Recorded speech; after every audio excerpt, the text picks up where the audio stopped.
But what shaped me and what actually led to my dream was I lost my father at a very early age. I was 5 at the time. And because of that, although I was a last born, I was never really spoiled.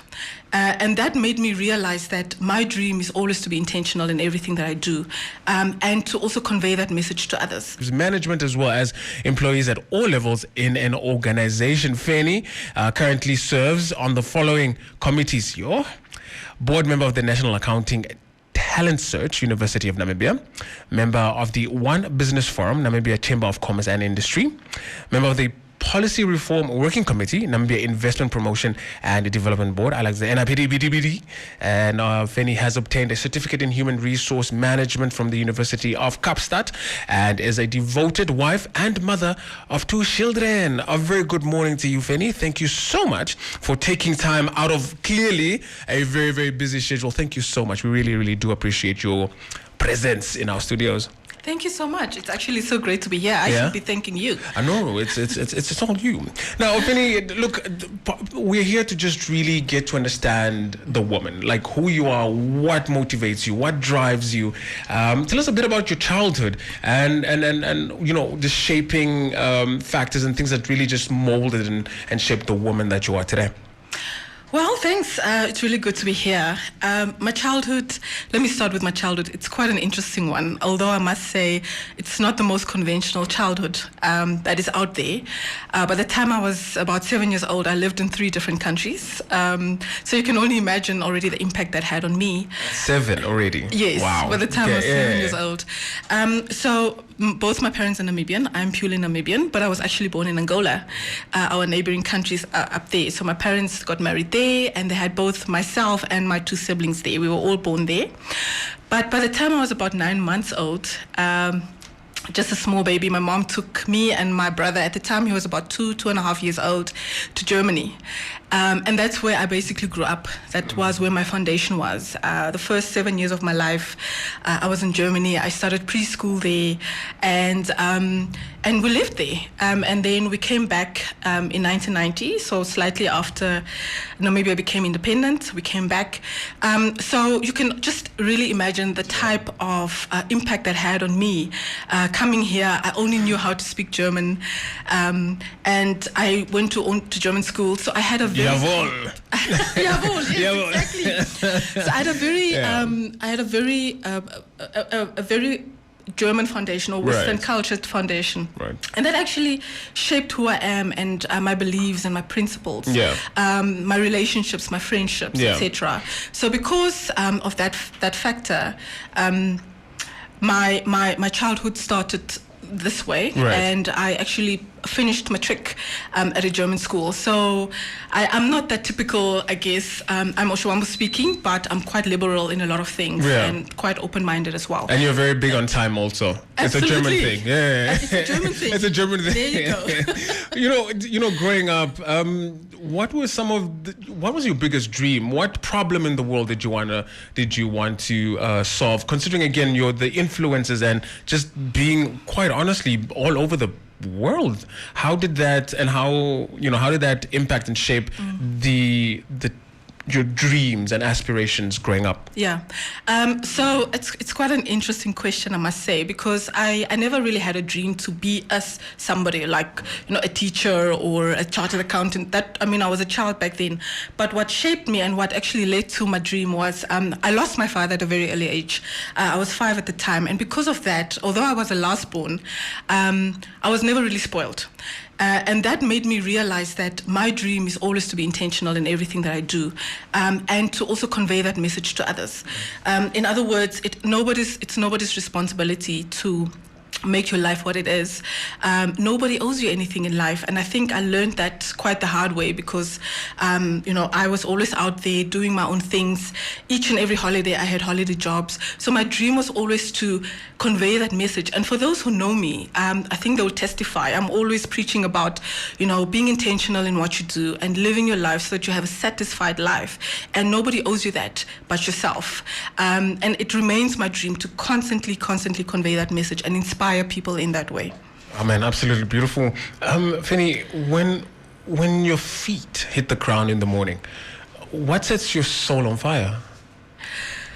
Oh, wow. I must admit, most of my thoughts, my very deep thoughts, are actually in the shower. So when Right. I get up and I'm in the shower, that's where my whole day is planned. Right. And that actually motivates me because I always believe that there is always a way to do something either easier or better or differently, more efficient, faster. There's always a different way. So whenever I'm in the shower, I always think, okay, this is how my day is going to go.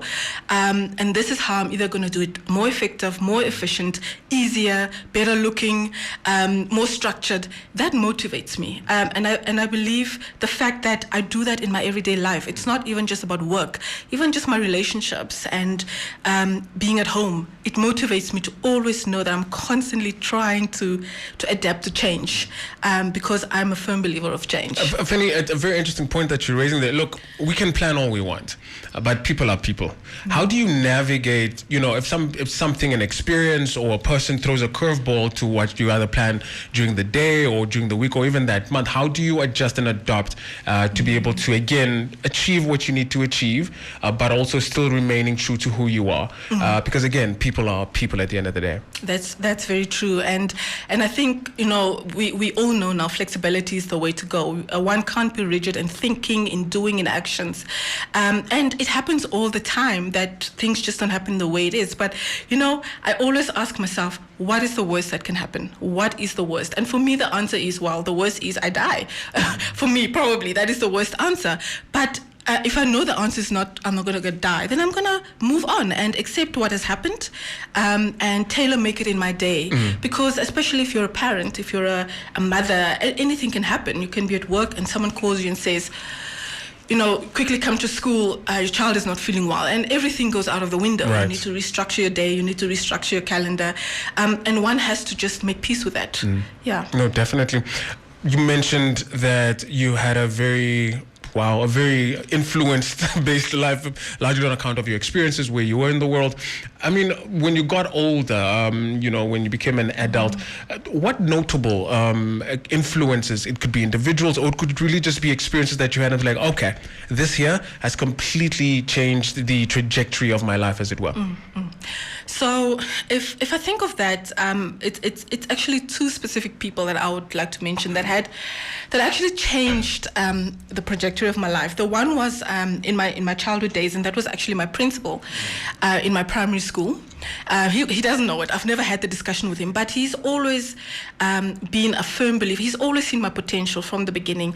And as I mentioned earlier, I was always, starting at a German school in 1990, we were the first cohorts of previously disadvantaged children at the school. And he always still saw beyond that. He always saw my achievements. He always promoted me. And I believe that is what instilled confidence in me, because I realized, you know what, I am actually an achiever. He saw my potential probably even before I saw it. And then in my adult life, there is one role model for me that was always my role model as I grew up, and that was Mrs. Nangula Wanja. She is the CEO currently of NIPDB, previously the managing partner of PwC. Because of how she has gone through life, she was the first of many. She was the first chartered accountant in Namibia. She was the first female president, a previously disadvantaged president of the Institute, and the first of many. And I remember walking into her office when I was about 17 years old, and I had a conversation with her. And that aspect, the fact that she was the first of many, shaped me in so many ways. And I also thought I want to be the first of many, and me being currently the first of many disadvantaged CEO of ICANN is, I guess, a testament to that. Absolutely beautiful black girl magic. Yes, this absolutely. is me snapping my fingers. Look, we are running out of time, but before we let you go, to a lot of the people that are listening to you right now, listening to this conversation, what career advice would you have, or just life advice, just in day? Yeah.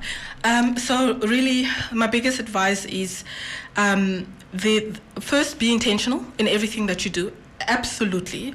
I know sometimes we just want to survive and we just want to go through life and survive, but you need to be intentional and you Right. need to go for what you want. And then again, mindset. I preach that almost every day. Your mind determines your success. Your mind determines your accomplishments. Your mind determines your attitude each and every day. If you can just, if anybody, you, me, the people listening out there just can understand the strength of the mindset, the power it actually has, then you can go through life just flourishing and Right. accomplishing everything. I mean, clearly you are a great example to that. Yeah. Fanny, thank you so much. What an inspiration. I think I need to call you so that you can also inspire me more. Most certainly. And that was our Royal Hustler this morning, Mrs. Fanny Ngikevali. She is currently the Chief Executive Officer of ICAN, or Institute of Chartered Accountants of Namibia, the first black woman to do so. Man, oh man, oh man, if she can, so can you. Let's get it. Royal Hustlers was proudly brought to you by Namdeb Diamond Corporation. Good today, better tomorrow.